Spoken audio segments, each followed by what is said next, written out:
I'm doing a review for this book, Womanhood, The Bare Reality by Dodsworth. Finally, a book I'm reading that my husband is also interested in. If you don't already know about this book, Laura Dodsworth is a photographer, and for this project she has photographed and interviewed 100 women, and more specifically the focus point is their vaginas. This book has also been accompanied by the Channel 4 documentary 100 Vaginas, which I thought was really good, the sort of healthy sex education we should be giving our children. I found this book excellent. It's beautiful, inspiring, important.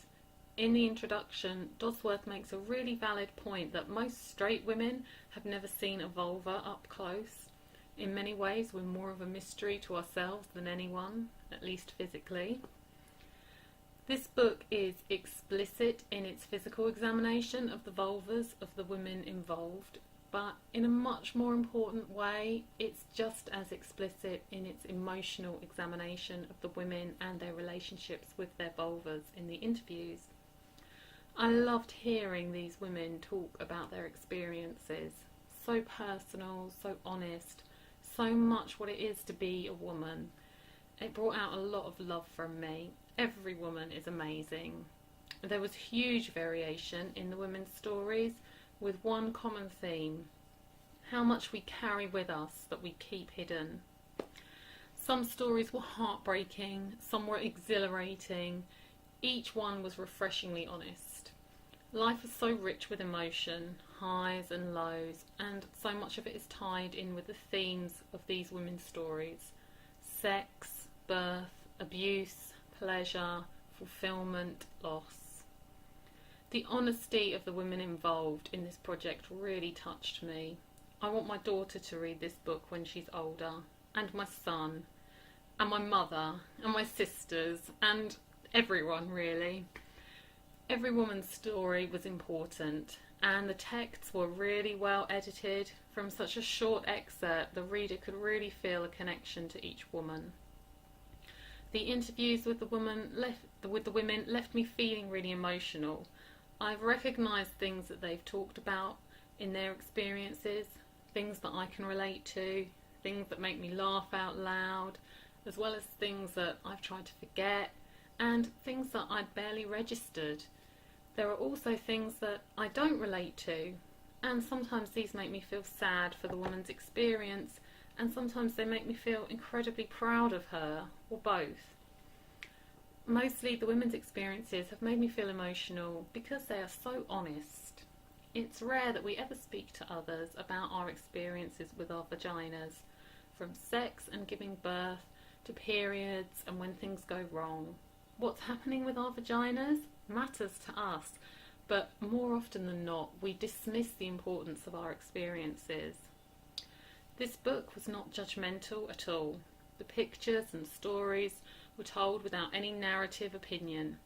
There were lots of different women and different experiences and different opinions. None of them were pointed out as being right or wrong. They're just different. This is real life. We're all stumbling around in the dark trying to feel our way out to the light.